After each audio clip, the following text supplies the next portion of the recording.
Hello and welcome to Awkward Family Conversations, an intergenerational discussion of topics of interest to millennial and Gen Z slash Zoomers, season 2. Woo, we're back. So this is the first episode of season 2, where we are going to be focusing on health, all aspects of health after we spent all of season 1 thinking about career and life decisions, focusing a little more personal this season. I am here with my dad, Rhett, who, in the name of health, we're going to expose a little, recently, in the last year or so, has finally begun to drink his coffee black after his entire life needing to pour sugar into it for a count of 6 seconds. Hi, Dad. Hello, Ed. Sadly true. A year ago I went cold turkey on black coffee because there was more calories in my coffee than there would have been in the hot chocolate. So I remember that phase too. Yeah. So no, it's good. It's working out. I'm actually I don't know if everybody. I don't know how people say they enjoy coffee, but it's pleasant enough diversion and certainly social. What I have right here. So pretty good. Exactly. Well, I'm doing water, which is good. Good, healthy stuff too. So hello, Ed. Nice to see you. This is my daughter, Addie. She, growing up, was a nickname making machine. And she had a variety of nicknames for just about everybody in our family. She called me Pear for a long time, which I don't think was about body shape, but more about the French word for father. correct. But there were many other nicknames along the way. What was your favorite nickname that you gave people, Ed? Of everybody or just you? Everybody. Well, everybody and just me. I would say my all-time favorite nickname was Herbert for Mom because it weirdly caught on. It did. Like other people called her that too, which was odd. And she hated it. So oh, absolutely. It was extra points there. Yeah, it's the best. Yeah, very good. Yeah, I think Pear is still stuck for you, actually. I get all these emails for the Zoom sessions from Pear. So you program me as Pear. No, yeah. I don't know how or when. I don't know how to work my email well enough to do that anymore. I don't even really remember my password because it's just automatically logged in on my computer. So it's just kind of. I think you probably logged my email address as Pear. And it's just every time it sees an email from me now, that's how it is. I believe how those things work. So, well, it's nice to see you again after about a 6+ week absence, maybe a little longer even. Mm-hmm. You're right. This season we're going to talk about health. But how are we going to kick this off, Ed? What's our topic for today? Well, our topic for today is kind of a broad intro to this, which is just what can I do to be healthy? What can we do to be healthy? So let's take a step back and tell us why we're talking about health this season, Addie. Well, I mean, on the micro level, it's really because I was like, Dad, help, please. Anything specific that you wanted help with? Specifically for me, I need help with getting an exercise schedule, but I also know for a lot of people in my generation, feels like there's just not enough hours in the day to exercise, sleep, and also get work done and fun done and taking care of yourself done. It's like, how am I supposed to brush my teeth and exercise? I don't know. Only by getting 3 hours of sleep, I guess. Yeah, so. I see. Interesting. Well, yeah. So when we talk about health, obviously, there are many aspects to that. But as you just sort of nicely introduced, when we tend to think about health broadly, the first health that comes to mind is physical health, the body. I mean, that's kind of health classes in school focus on the body. Certainly a lot of our activities or focus or topics in the popular culture when people talk about health, talk about a lot about nutrition, right? A lot about dieting, exercising, sleep a little bit more now than certainly when I was growing up. But physical health is kind of where everybody seems to start when they talk about health, and it's a good place to jump in because it's something actually I've been experiencing myself for the past 15 to 20 years. And really, when you think about physical health, there's three elements.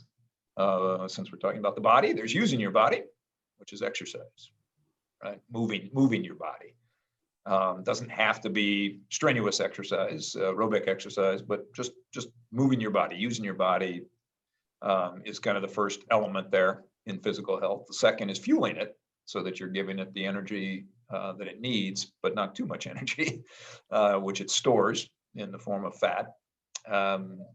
So fueling the body is kind of that second leg of the three-legged stool, and the third leg is resting the body, recovery, restoring the body. Because when you use your body, it creates waste products. It damages tissues that need to be healed, or it could, doesn't have to. But so those are kind of the three components, and that fits with exercise, diet or nutrition, and rest. Have a aside here is that I really appreciate the parallel structure you used here in the script that the fans cannot see. But I would also like to add that while we were making the brainstorm for this season, you would go back and delete things so it matched little categories. Just a little humanization of Rat Brat is that it's all about parallel structure here. Well, I was an English composition major, and parallel structure is important when writing. So yes, and I'm a little obsessive about these sorts of things at times, and an analyst at heart. So love breaking down things, but parallel structure is what I learned. So I appreciate that you appreciate the effort that goes into these. So. It is noted. So let me ask you a question, Ed. You said that you were, you were struggling in some of these areas, mainly because you felt like there wasn't enough time. How much do you exercise? How much exercise do you get typically in a week? How well do you, when you think about your diet and nutrition, what does that look like? And then how much sleep and how much recovery time do you generally get during the week or a day, whatever the time period that makes the most sense? Kind of break it down for me. In terms of exercise, right now, I'm fortunate enough to have a job that, doesn't require chairs. In fact, requires not chairs. So for about 11 hours a day, I'm on my feet moving and frequently lifting things that are between 50 to 70 pounds on and off of tables. That's so work. I get movement with that, but it's not really like exercise. I can tell I'm getting stronger because when I started, my absolute max was 45-pound dogs. I could get that on one table by myself, which, sorry, Megan, if you're listening, I would, of course, never lift over 40 pounds myself. That's ridiculous. I don't know why anyone would think that. We're not supposed to lift more than 40 pounds alone. But now I can get a solid 65 pounds on a table by myself. So improvement. But that's my job for the last almost 6 months now. Before then, I've never been able to stick with purposeful exercise. Like walking to class, I could do because I had to go to class, but exercising for the sake of being healthy, exercising, it doesn't work for me. It cannot find the motivation to put on exercise clothes and go do something. Well, I'd say, so yeah, let me give you a couple of thoughts there. I would say that it hasn't worked for you. I didn't begin regular exercise until I was in my 40s. This is true. So it took me a long time to be able to do that. And even today, I struggle with it. I think everybody does. But the fact that you're incorporating movement into your day, and when you think about exercise, and I think this is an important point, and we'll talk more when we drill down on exercise. We'll talk more about this point, but so many of us think about exercise, and largely because we're sedentary, right? I mean, when we get to the exercise piece, I'm sure our 2 minutes of internet research will show that most people are sitting most of the day. And so, sitting is fun. What's that? Sitting is fun. I like to sit. Well, you like to sit because you go 11 hours without it. So, but exercise, and this is part of the shift to the knowledge economy, is that we've done away with an awful lot of jobs where movement was part of the job. I mean, I talked to the guy who brings our UPS packages, drops them off in the morning, picks them up at the end of the day, and he's moving all day. He's he's sitting when he's driving, but then he's up and down stairs carrying packages, moving around. I mean, it's tough to find an out of shape UPS driver. Now, that doesn't mean he's aerobically fit, but the movement is, he fuels himself. He uses his body, and the movement keeps him healthy. And we'll talk a lot more about this when we get to the exercise piece. But all right, so exercise, I think it feels like, at least in your case, that you're able to incorporate that into your routine, your daily routine. And so it's maybe not as important for you to find that dedicated time where all you're doing, or where the primary thing you're doing is moving your body. And if you want to get aerobic exercise, which is a great way to manage weight, help manage weight, a great way to relieve stress, and a great way to use your body so that you feel better, by all means do that. But if you can incorporate, the more you can incorporate, so it's kind of like multitasking, as you go about your day, because you hit on something earlier about time. It just feels like you don't have enough time to do all the things to keep yourself healthy. So when you can double up your productive work time with exercise time or body movement, don't call it exercise if you don't feel like it's dedicated for that, but moving your body, then you don't have to find time for exercise and for body movement outside of your work time. So you're multitasking in that sense. So that's good. So talk about nutrition and diet. I know that you eat relatively well by my standards, which means whole foods, managing your animal fats. That's one word for it. You've basically cut out. Yeah, I don't eat animal fats. You don't eat animal fats or any animal protein or any animal products for that matter, because of course you're vegan. But how well do you feel like you're able to get the nutrient profile that would lead to being able to fuel your body in a way that's healthy? I feel like that's the aspect that I have consistently done really well on, and gotta give a lot of credit to you on this one, Really? because our dinners growing up, what I ate at home was a protein, a green, and maybe a starch or a grain. Like frequently dinner was grilled salmon, nothing fried, not really oily or fatty, some broccoli, asparagus on the grill, green beans, and then like quinoa or something. Like I'm developed a taste for vegetables and I like eating them, which is living in the South now. I encounter a lot of adults who just don't. And a lot of the reason why they don't like vegetables is because they grew up eating fried chicken and potatoes for dinner. Yeah. And they just never it's hard to incorporate it into your diet if you haven't had it. So I, one, have a taste for vegetables, and then two, it's a lot cheaper to be vegan and buy whole foods than buy like Beyond Burgers and stuff. Yeah. So being fairly poor Yeah. and vegan means that I eat actually pretty well, and also because I can't just go out to eat every day for lunch. At work, I'm bringing leftovers from dinner, which is like roasted vegetables and rice.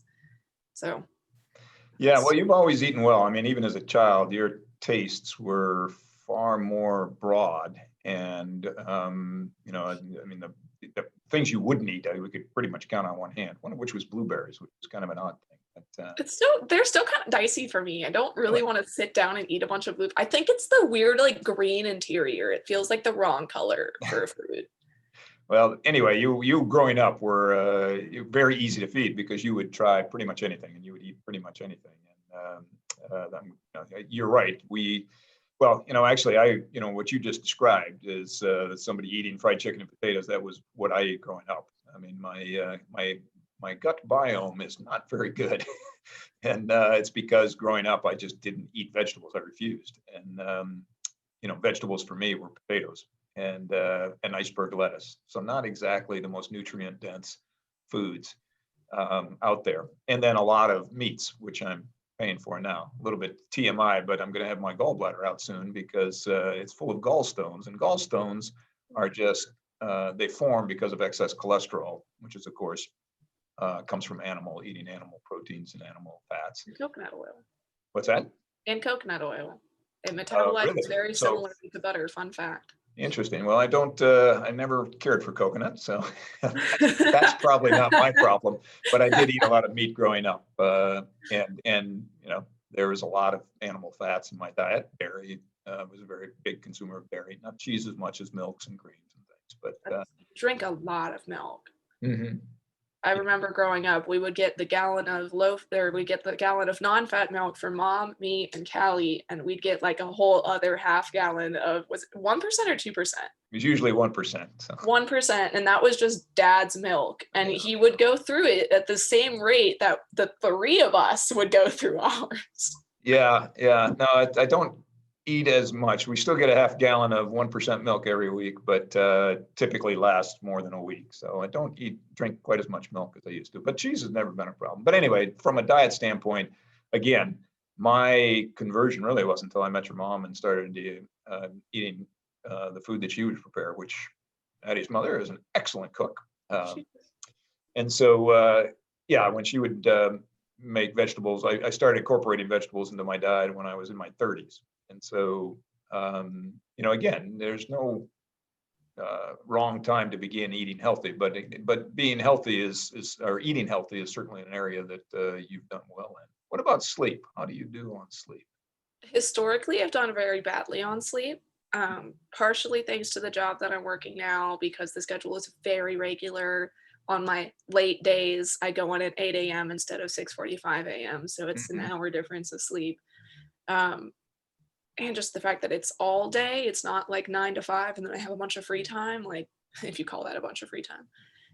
I get home, I eat dinner, and then I'm exhausted. My sleep schedule now is really regular. Like, I'm usually lights out by 10, wake up at 5.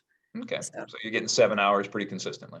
very consistently, yeah. And I mean, on my off days, I can't really make it up past 10. I tried last night, it was 10:30, and I was like, I can do it. Yeah, well, we'll talk more when we start talking about recovery and sleep and restoration, because we'll drill on that in another episode coming. But yeah, 7 hours is sort of the recommended minimum amount of sleep. Well, I do People are like, different. I just do so much better too. Like, you always, harassed me growing up to go to sleep on time and get the right amount of sleep. And I was always like, Dad, I'm cool. I'm a teenager and I go to bed till midnight. I sleep until noon. Right. Yeah, terrible. Hate that. Like every other teenager out there, including Yeah. myself. I used to go to sleep around 2, 3 in the morning and sleep till 1. So Yeah, that's what I did for most of my first 2 years of college. yeah. And then after that, it was burning the candle on both ends. There was no sleeping in at that point. It was still go to bed at 2 or 3 in the morning and wake up at 8. Terrible time. Yeah, that first job is a little bit abrupt, because you're living the college night lifestyle, but the alarm rings at 6:30 in the morning, and you got to be at work at 7:30 or 8. That starts to take a toll. I don't remember if it was the summer. I think it was the summer before junior year. My best friend Hayden, shout out to Hayden, she listens to us now. She and I both, we were trying to train for a marathon. Long live that dream. Someday. How far did you get in that dream of training for a marathon? I don't think it was even 2 weeks. I don't think I mean like a month. Did you? I made it a month. Yes. Okay. Thank you. All right. I hate running. It's awful. It can be. Well, we can You're talk just more about alone that. with your pain. It sucks. Well, it doesn't. And when you're a woman, you can't run with earbuds in or anything, so you just have to sit there listening to yourself breathe. Terrible, terrible time. Well, I've never worn earbuds when I've run, and I've run now for 17 years. Yeah, well, you also apparently hate yourself, so no, it's the only way you can enjoy it. It's an adjustment for sure, but it's terrible. I hate it. Well, you do, but I mean, there are techniques, and one of the most important things of running is run with somebody else, so you can talk.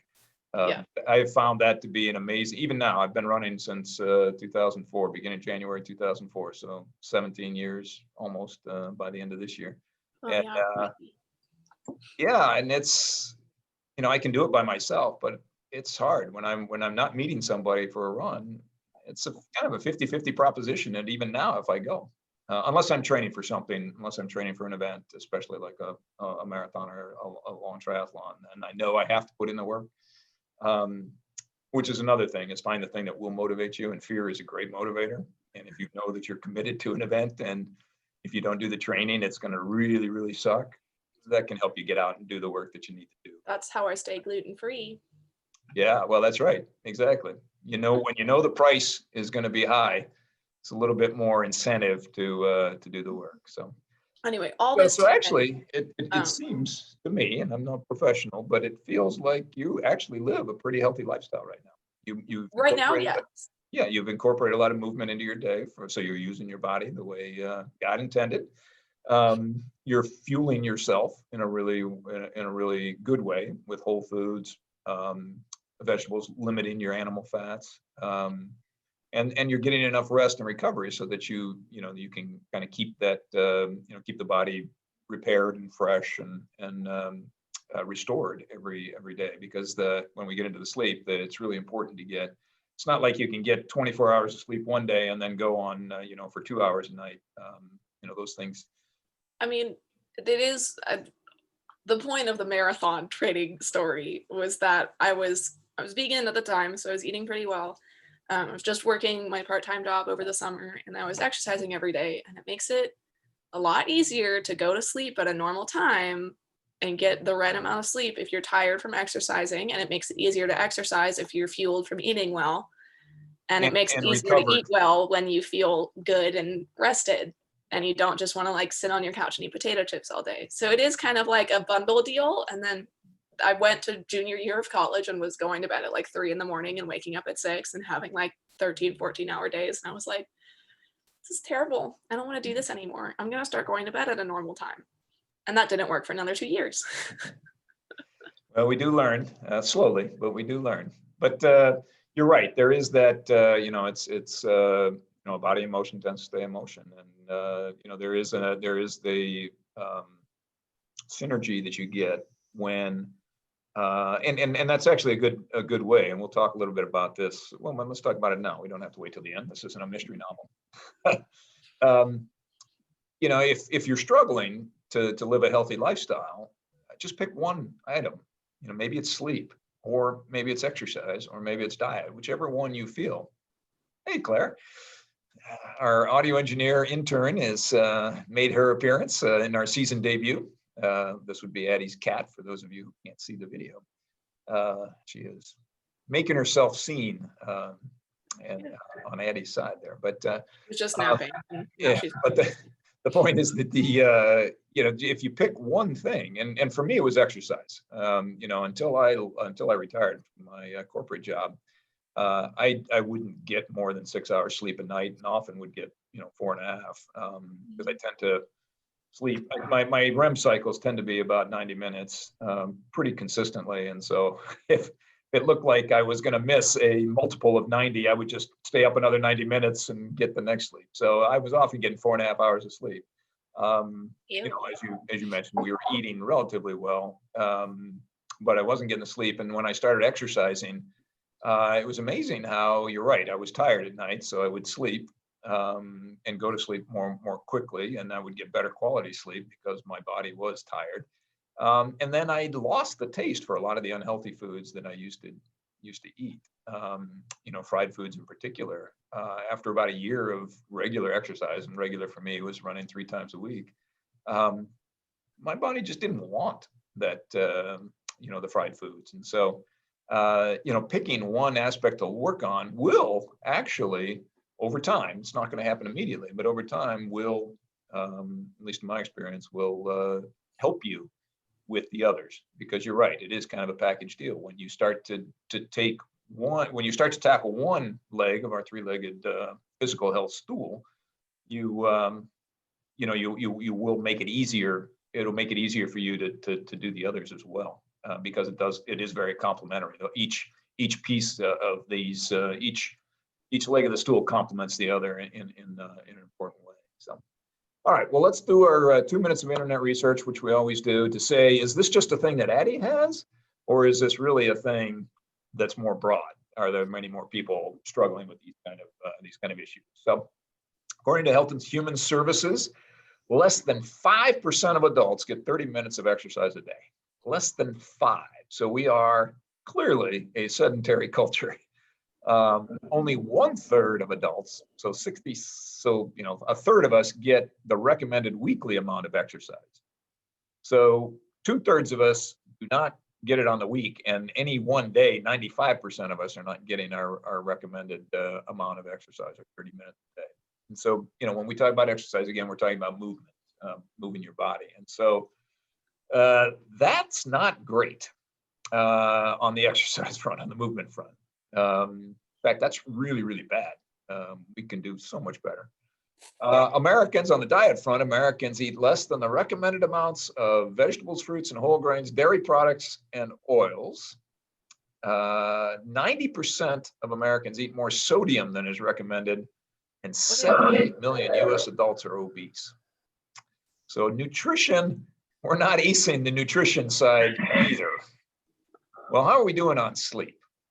Oh, no. Well, better. 2/3 of US adults report that they usually get 7 hours of sleep or more a night. So that leaves 1/3 of us are not sleeping the recommended minimum amount of 7 hours. So 1 out of 3 people is sleeping less than 7 hours a night, and that's not a good recipe for health. So it is really a thing that people are not living healthy lifestyles. It's not a good recipe for health. Yes, not a good recipe for health in any of the dimensions. We're doing generally better on sleep, but still not great when 1/3 of us are asleep. And when we get to the sleep drill down, the effects of not having enough sleep are actually quite dangerous, or can be quite dangerous, in addition to just being unhealthy and suboptimizing, or being detrimental to your overall experience of living. It actually can affect badly or negatively affect you living your life in the presence of others. So, people who are sleep deprived do more, have more car accidents, typically abuse substances more. I mean, there's a lot of things, and we'll get into a lot of that. So what gets in the way of you exercising, eating well, and sleeping? You touched on this earlier when you said it's time, right? Mm-hmm. You don't feel like you've got enough time when you're working all day. You want some fun time, but you also want to live healthily. There just doesn't feel like there's enough hours in the day. Is that fundamentally the problem? Yeah. That's a big thing for me.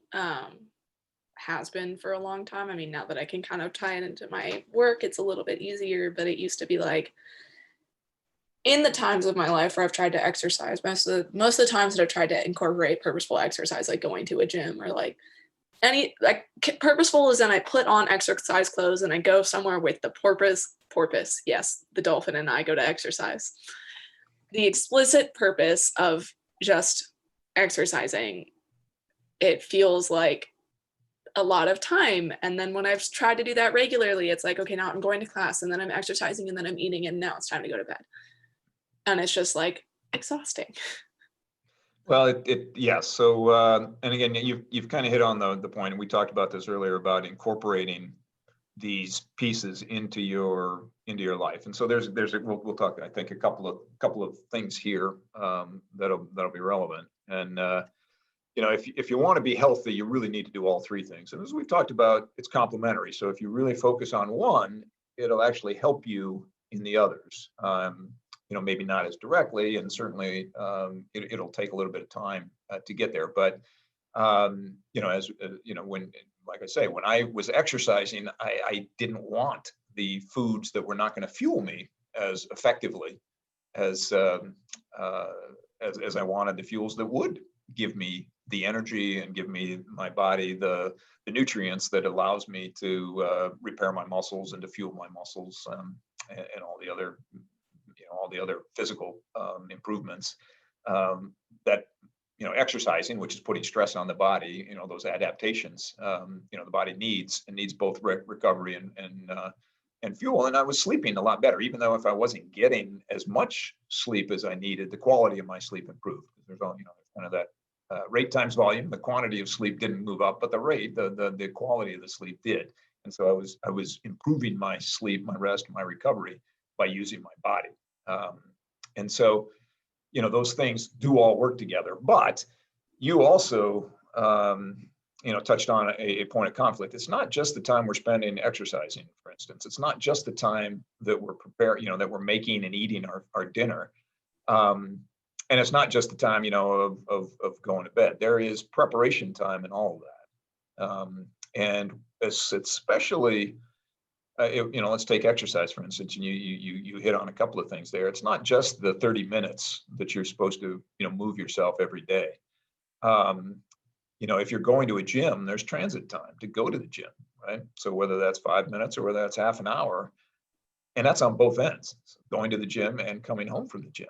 And so that adds time to your workout. There's also cleaning up afterwards. Usually most people, it's not really healthy for you to leave the bacteria on your body that sweat, when you sweat, which is what happens when you do aerobic exercise. It's really not best practice to leave the residue on your body, because bacteria grows, and that can create, make you smell bad, but it can also have some other health effects as well.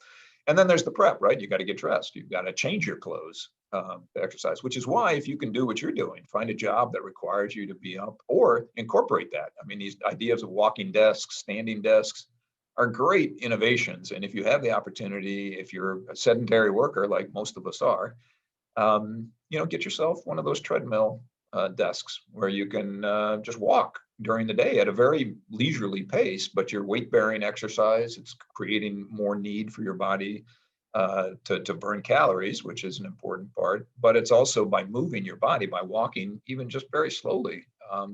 You're moving your body, and you're using your muscles and your connective tissues in the ways that they're supposed to be used. And by using them, you strengthen them. Just like you said, you started lifting 45-pound dogs onto the table. Now you can get up to 65 if you were actually doing that and not requiring help like they like you to at your work. I'm sure you would never go against policy, for instance. So Never. So Let's see, am I right?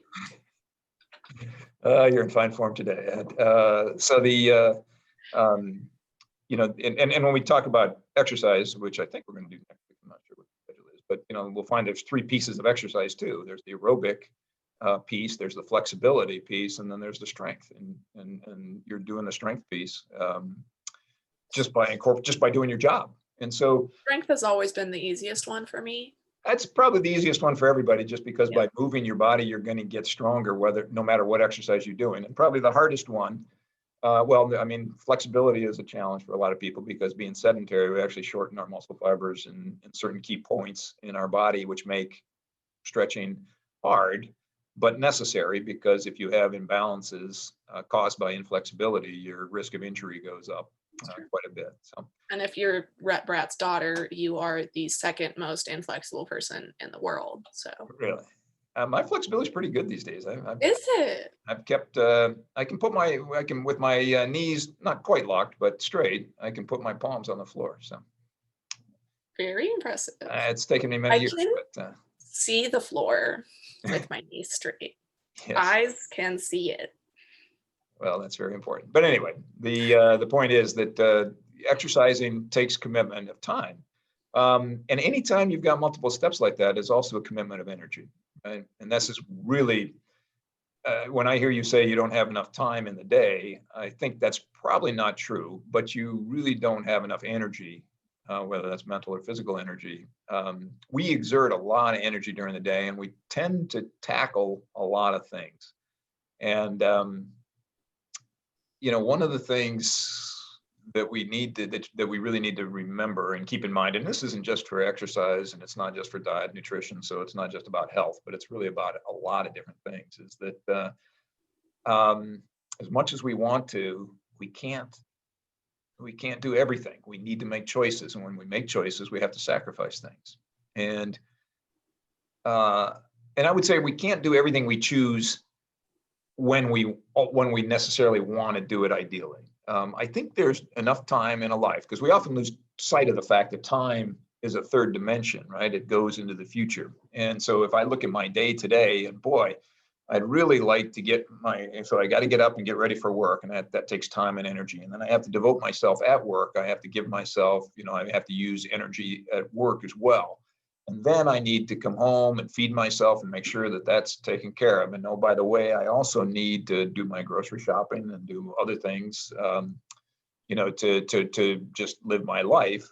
And oh boy, I really would like to catch up on whatever show I'm streaming on Netflix, or there's a game tonight, a playoff game between my basketball team and their rivals or whatever. I mean, and oh, then I got to get to bed, but how am I going to get exercise fit in there? I mean, there's a lot of these things that are demands on our time that take energy that we all want to do. And I think recognizing that we don't have to do them all at the same time. That doesn't have to be today. We can make choices, and we have to make priorities. We have to, choosing means we have to choose what's more important than others. But it doesn't mean that we can't do everything. It just means we can't do everything every day.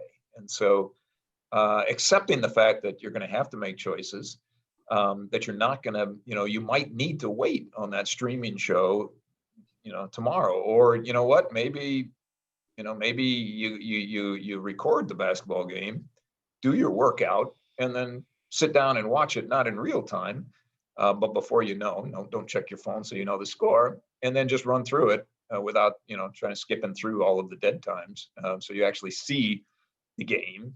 There are, technology has made a lot of this stuff possible, but I think what we do is, instead of saying, okay, well, this is going to make me more efficient in what I'm going to do, we expand what we want to do. So not only am I going to watch this game, but maybe I can also then squeeze in that episode of my favorite TV show that I want to see in addition to the game. So I can get both of these things done in the time that it would have taken me just to watch my game, without realizing, well, by choosing to watch your game, you may be sacrificing your time period that you need for exercise, if you can't incorporate exercise into your work day, or the idea of, and we'll talk about this when we get into detail on nutrition, planning the meals so that you're shopping all at once, so you don't have to make multiple trips to the store. Go once in a week.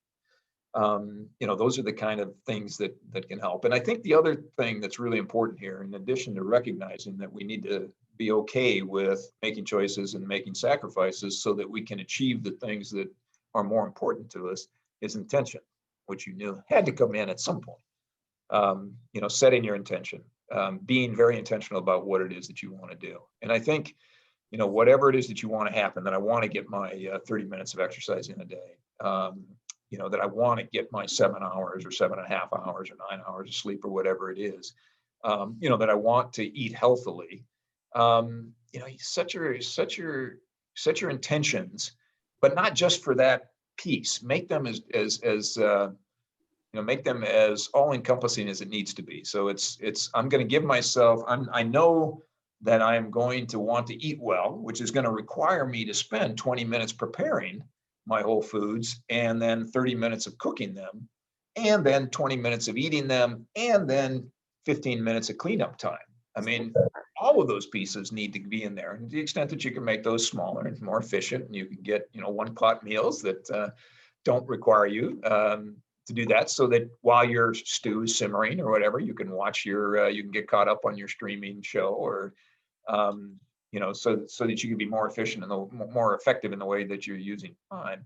But more importantly, I think setting the intentions help you ration your energy and segregate your energy. Because if you know that, okay, I'm gonna, my intention is to make a healthy meal for myself at night.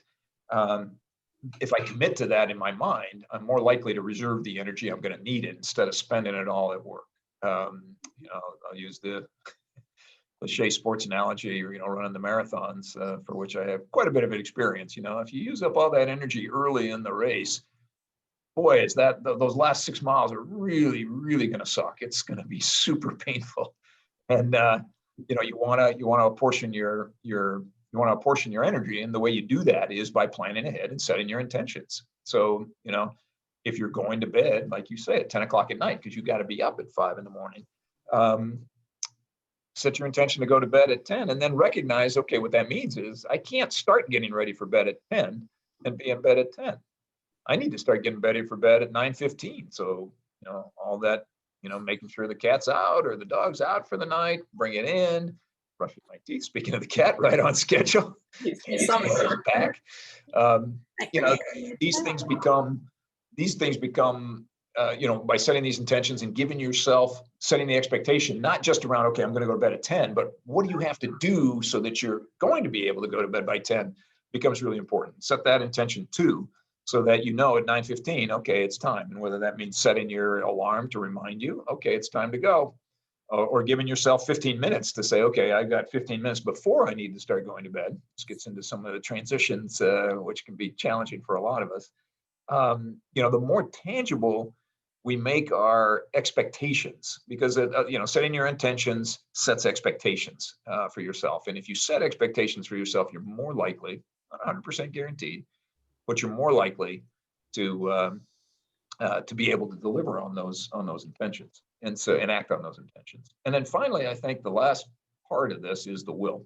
Uh, when it comes time to do something, um, we can choose to do it or we can choose not to. No matter how much preparation we've done, we can choose to do something or not do something. And will comes into play here. And you can call it discipline, you can call it whatever you want, but you need to choose to follow your intention. You set the intention, you've accepted that you're going to have to sacrifice certain things to be able to fulfill that intention. And then when it comes time to do it, Oh, you need to when it comes time to do it, you need to do you need to have the will and the discipline or whatever to make the choice to actually execute on the plan. yeah. That's probably my hardest. That's the thing I really struggle with is the pulling the trigger part of it. Well, yeah, and like I say, I mean, if I'm not meeting somebody to run, it's kind of a 50-50 proposition, especially if I'm not training for something. It's kind of a 50-50 proposition if I do it. I think that, I mean, there's many steps in all of these conscious, which again is if you can incorporate this stuff into your just the regular routine, and you can combine exercise, movement with your job or with your commute. I'm going to, you walk to class, right? I mean, if it's a 15-minute walk. When I was, I didn't have a car when I was in graduate school, and so I had to walk to class, and that was about 1.5 miles away. So I was getting 3 miles walk in a day when I had class, and then when I had my job, I was 3 miles away. So I was getting, I'd be walking for 45 minutes each way to my job and back. So I mean, I'd be walking 10 miles a day. I was very thin, very fit. In that sense, not aerobically fit, but my calorie burn was way up there, and all I was doing was walking. And I say all, but walking is one of the greatest exercises, most I efficient mean, forms of exercise, and fully weight bearing. Doesn't help you with your aerobics so much, but it does help you with your calorie burn and your strength.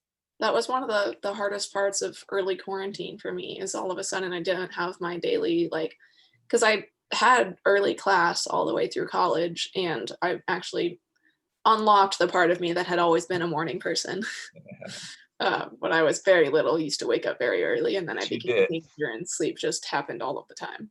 Yeah. Um, but it was really nice, like walking to class at like 7:30 in the morning. The sun's coming up. It's really pretty. It was a really nice walk. Hmm. It was like my little peaceful alone time. And then all of a sudden with quarantine, that wasn't happening anymore. But I also couldn't go walk to a coffee shop or something because on my days off, I'd almost always walk to Fido. Hmm. So now I live in my new place where I walk to go grocery shopping now because I'm desperate to go somewhere. Yeah. But Yeah. Well, commute is a great way to incorporate exercise, whether you're biking, whether you're walking. And if walking with people at lunch. Give yourself, if you get it 45 minutes for lunch, you know, eat for 15 minutes and then go for a walk.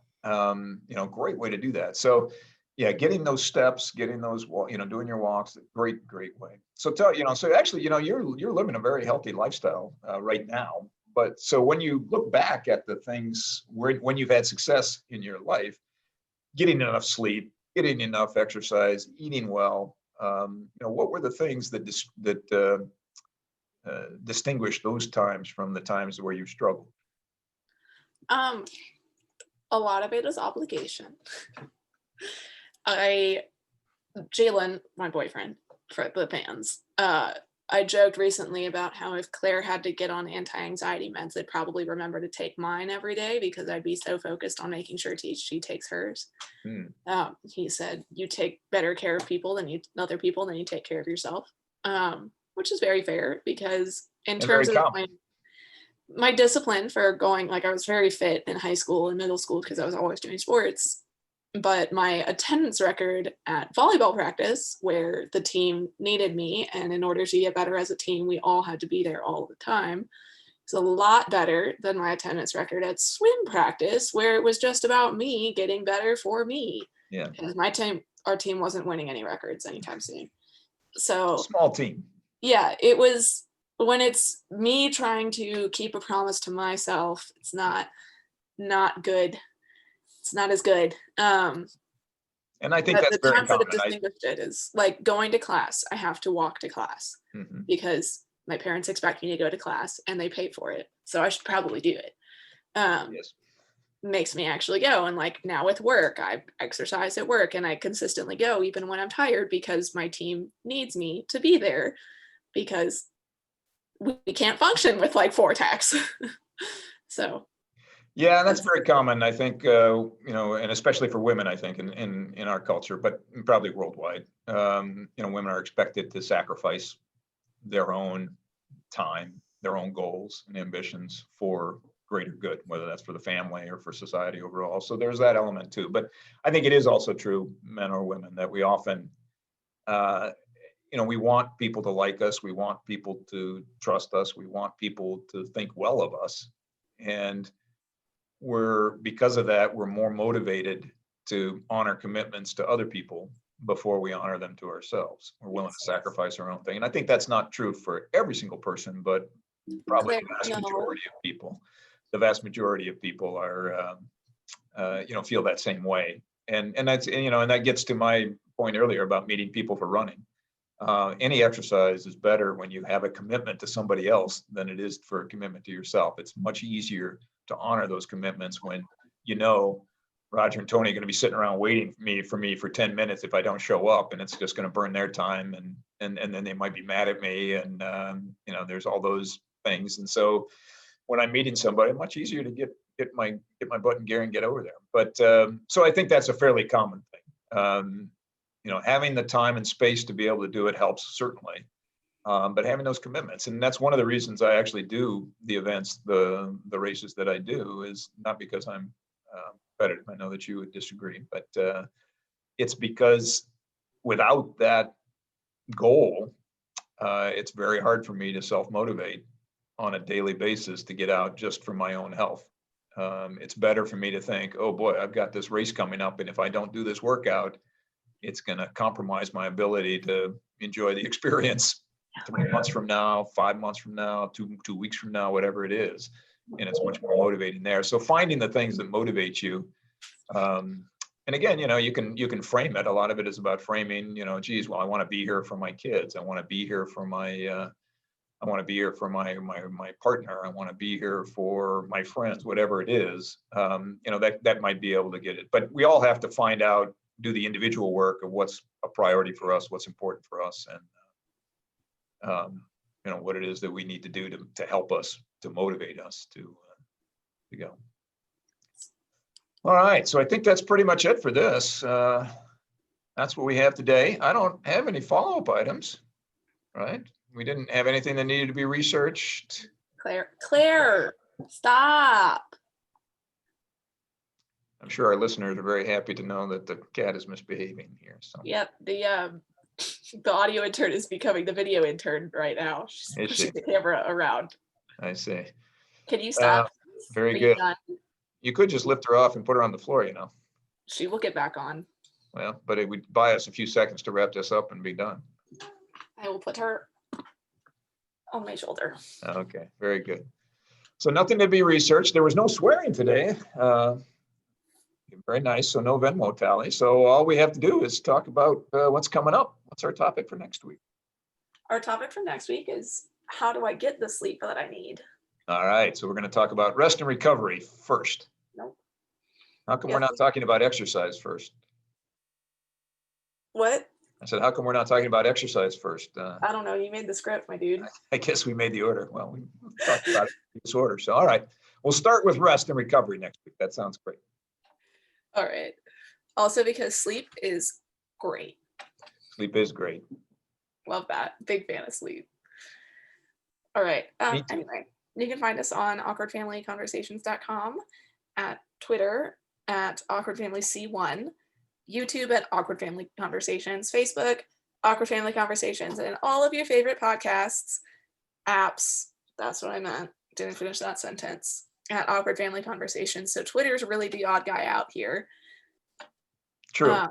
Yeah. But they truncated us by their own algorithm or their own programming. So Very sad. Very Yeah. sad. All right. And let us know what you think on Facebook, YouTube, text messages, because probably still all of our listeners have our personal phone numbers. COVID is bad, so don't show up at my house to tell me what you think, please. Yeah. Sounds good. all right, Ed. We will see you next week. I will see you next week. Enjoy it, and I love you. I love you too, Dad. Bye.